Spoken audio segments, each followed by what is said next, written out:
السلام علیکم ناظرین، کیا حال چال ہے؟ طبیعت ٹھیک ٹھاک؟ امید کرتا ہوں کہ آپ خیریت سے ہوں گے اور ٹھیک ٹھاک ہوں گے۔ ناظرین، آپ کو جیسا پتہ ہے کہ میں خبریں ہی دیتا رہتا ہوں، اور اب کی جو خبر یہ ہے وہ ہے گلوبل سمود فلوٹیلا کے متعلق، جو غزہ کی طرف بین الاقوامی امدادی قافلہ دنیا کے مختلف ممالک نے بھیجا تھا۔ اس کے اندر پاکستان کے ایک سینیٹر بھی تھے جماعت اسلامی کے، مشتاق احمد، اور وہ بھی شامل تھے۔ لیکن ہوا کیا کہ یہ قافلہ جیسے ہی غزہ کے قریب پہنچا، اسرائیل نے 2-3 دن پہلے اس قافلے پر حملہ کر کے اس کے تمام ارکان کو گرفتار کر لیا ہے اور سامان ضبط کر لیا۔ تو اس قافلے کے اندر پاکستانی سینیٹر بھی شامل تھے۔ اب دفتر خارجہ نے بیان جاری کیا ہے کہ اسرائیلی حراست میں موجود پاکستانی سینیٹر محفوظ اور صحت مند ہیں، یعنی اسرائیل نے ان کو کوئی تکلیف نہیں پہنچائی۔ تفصیلات کی جانب بڑھتے ہیں ناظرین۔ پاکستان کے دفتر خارجہ نے اتوار کو کہا ہے کہ غزہ کے لیے امداد لے جانے والے گلوبل سمود فلوٹیلا سے اسرائیلی افواج کی جانب سے حراست میں لیے گئے سابق پاکستانی سینیٹر مشتاق احمد محفوظ اور صحت مند ہیں، اور اسلام آباد اپنے شہریوں کی واپسی کے لیے اپنے بین الاقوامی شراکت داروں کے ساتھ رابطے میں ہے۔ تقریباً 45 کشتیوں پر مشتمل بحری قافلہ گلوبل سمود فلوٹیلا، جس پر سابق پاکستانی سینیٹر مشتاق احمد بھی سوار تھے، اگست میں اسپین سے روانہ ہوا تھا تاکہ فلسطینی علاقے کی مسلسل اسرائیلی ناکہ بندی توڑی جا سکے، جہاں اقوام متحدہ کے مطابق قحط جیسی صورتحال پیدا ہو گئی ہے۔ تاہم اسرائیلی فورسز نے 1 اکتوبر کو غزہ کے پانیوں کے قریب فلوٹیلا میں شامل کشتیوں کو روک کر ان پر سوار کارکنوں کو حراست میں لے لیا تھا، جن میں سابق پاکستانی سینیٹر بھی شامل تھے۔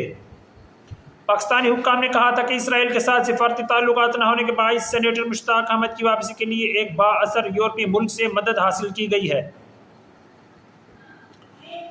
3 اکتوبر کو نائب پاکستانی وزیر اعظم و وزیر خارجہ اسحاق ڈار نے قومی اسمبلی کو بتایا تھا، جیسے ہی یہ خبر آئی ہم نے ایک بااثر یورپی ملک سے رابطہ کیا اور ان سے کہا کہ وہ اسرائیل سے رابطہ کر کے ہمارے سینیٹر صاحب کی جلد از جلد رہائی کو یقینی بنائیں۔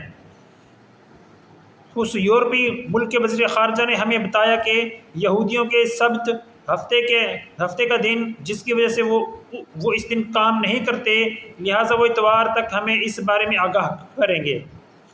اتوار کو پاکستانی دفتر خارجہ کی جانب سے جاری کیے گئے بیان میں کہا گیا کہ پاکستان اپنے بین الاقوامی شراکت داروں کے ساتھ سرگرم انداز میں رابطے میں ہے تاکہ ان شہریوں کی حفاظت اور فوری واپسی کو یقینی بنایا جا سکے جو اسرائیلی قابض افواج کے ہاتھوں غیر قانونی طور پر حراست میں لیے گئے تھے۔ دفتر خارجہ نے تصدیق کی، ایک دوستانہ یورپی ملک کے سفارتی ذرائع سے معلوم ہوا ہے کہ سابق سینیٹر مشتاق احمد اسرائیلی قابض افواج کی حراست میں ہیں اور وہ محفوظ اور صحت مند ہیں۔ مزید یہ بھی بتایا گیا ہے کہ مقامی قانونی طریقہ کار کے مطابق سینیٹر مشتاق کو عدالت میں پیش کیا جائے گا۔ ملک بدری کے آرڈرز جاری ہونے کے بعد ان کی واپسی کو تیز رفتار بنیاد پر ممکن بنایا جائے گا۔ پاکستانی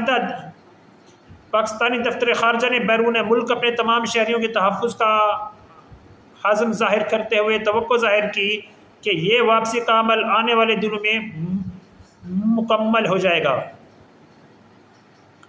ناظرین، یہ تھی اس وقت کی اپ ڈیٹ گلوبل سمود فلوٹیلا کے متعلق کہ ان کے جو اس قافلے کے اندر افراد شامل تھے ان کی کیا حالت ہے، آیا اسرائیل نے ان کو مارا ہے، پیٹا ہے، یا ان کو شہید کر دیا ہے یا کوئی تکلیف پہنچائی ہے۔ تو خبر یہ آئی ہے، اپ ڈیٹ یہ آئی ہے کہ تمام ارکان محفوظ ہیں اور پاکستانی سینیٹر مشتاق احمد بھی جو ہیں محفوظ اور صحت مند ہیں۔ ناظرین، اور جلد ہی وہ جو ہے ان کی واپسی کا عمل شروع کیا جائے گا۔ پاکستان نے اس سلسلے میں ایک بااثر یورپی ملک سے رابطہ بھی کیا ہے۔ ناظرین، میری مزید ویڈیوز دیکھنے کے لیے میرے چینل کو لائک شیئر سبسکرائب ضرور کریں، دعا میں یاد رکھیں۔ اللہ حافظ، ملتے ہیں اگلے ولاگ میں۔